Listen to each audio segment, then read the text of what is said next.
What's going on, guys, and welcome back to the Goodol'boys YouTube channel. Here are the miles, 7,842, and here are the hours, 286.4. So this is going to be the same hours and miles probably for the first couple videos, just because to even get this thing on the road and rolling, we need to do a few things. So keep that in mind. So we recently started working on the Hawk again. We've just pulled it out of the barn. It's been sitting a while. So today we're going to be tackling replacing the battery. So first of all, we need to take this cover off. All right. So one thing I did want to point out, zoom in on for you guys, is you notice that the negative battery terminal is already disconnected. Disconnected this terminal because we didn't want the stator in this thing to go bad trying to charge a dead battery, the hot terminal. So we're gonna see if we can get this broken free. Okay, came off easier than what I thought it would. As you guys can see, this is quite a long wire. I tucked it in here to keep it from vibrating. So that's another good idea. Got just a little rubber strap. And now the battery is out. All right, guys, so I do want to give you the dimensions real quick so that you guys can decide for yourselves.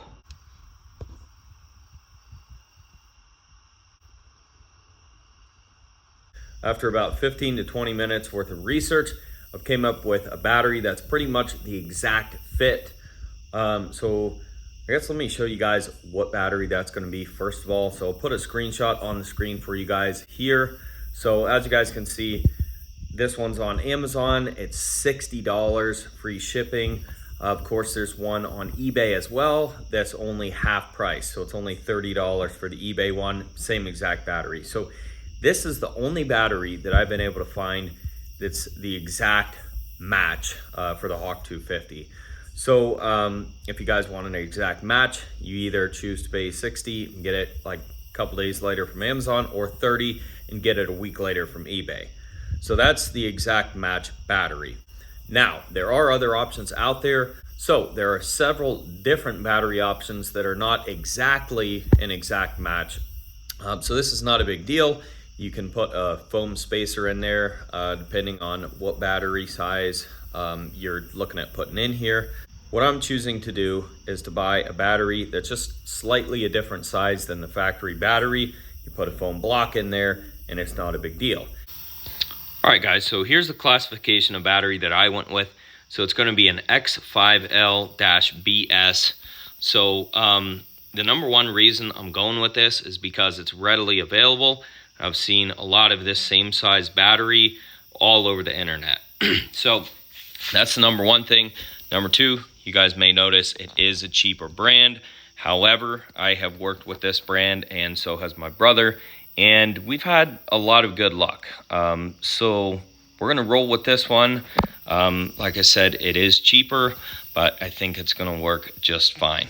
All right, guys, so we're gonna go ahead and order that battery up and we'll be back when it gets here. Been a couple days and we just got our battery in. So the first thing we're gonna check is just make sure it's the right battery, and it looks like it's the X5LBS, so it appears to be correct on the outside. Okay. All right, so quick comparison between new and old. So they actually look pretty similar in width, even though this is supposed to be bigger width-wise.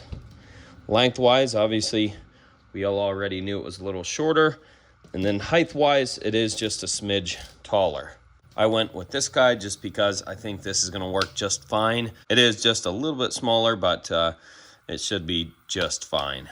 So now that we confirmed that this is the correct size, I'm gonna go ahead and get this plastic off, and we're gonna write a date on this thing. So we do have our package of little screws, so we'll hold on to those. Today is going to be August 27th, 23.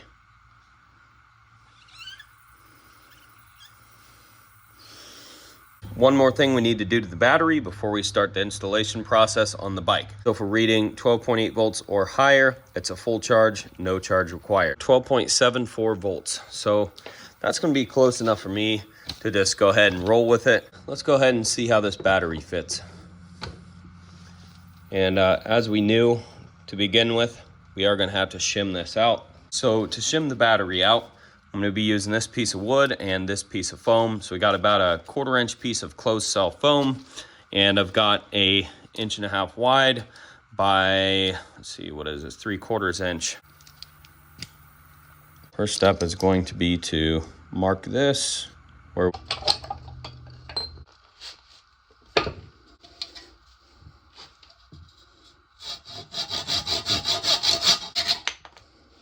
all right, so I've also decided to trim this thing height-wise.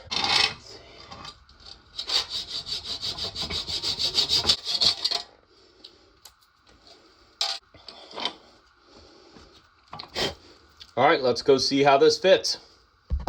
All right, so here's our wood block, and it looks like it's a perfect fit.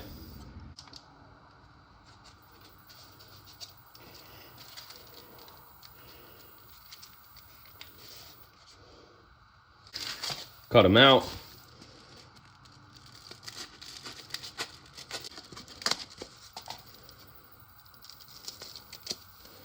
This is kind of the idea here. So I'm just going to stick one piece of foam on each side. I'm going to put one zip tie in the middle, and now we're going to go ahead and zip tie it onto the bike.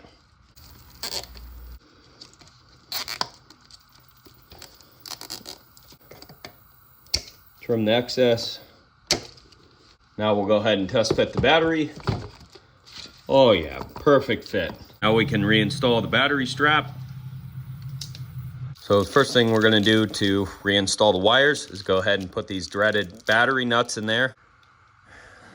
Luckily, these aren't too bad to put in actually. A little bit of dielectric grease,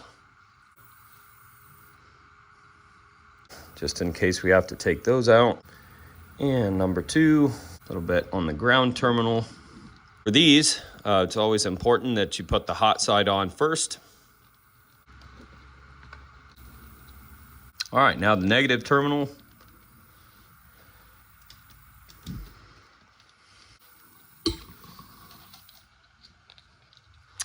All right, I think we're gonna go ahead and do a little bit of a test start on this thing, but there's a couple things that we need to do. We can see in here, this thing is completely full of oil because this thing has been sitting for so long. It's been sitting for literally probably about 7 months. We need to go ahead and at the very least drain the carburetor. Long term, this thing is probably gonna need cleaned. Okay, so let's see if we can get in here. There we go. All right, so we're draining it. Let's see, how does it smell? Well, it smells pretty bad.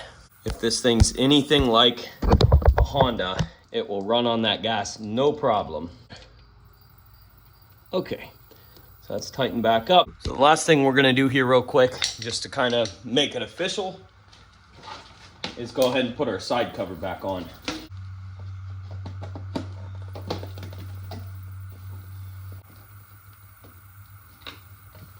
All right, guys, it is now time for the very first official start of the Hawk since it's been parked. So like I said, probably 7 some odd months.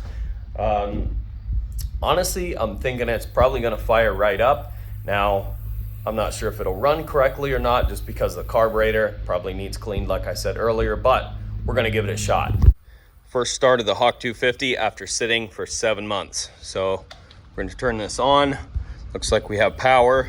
Let's test the lights. Looks like they're working pretty good. We'll turn them back off. Now, one thing that's gonna work against us is we don't have any throttle. The cable's just broken off, so hopefully this thing doesn't take off wide open, but if it does, I'll just shut the key off. All right, here we go.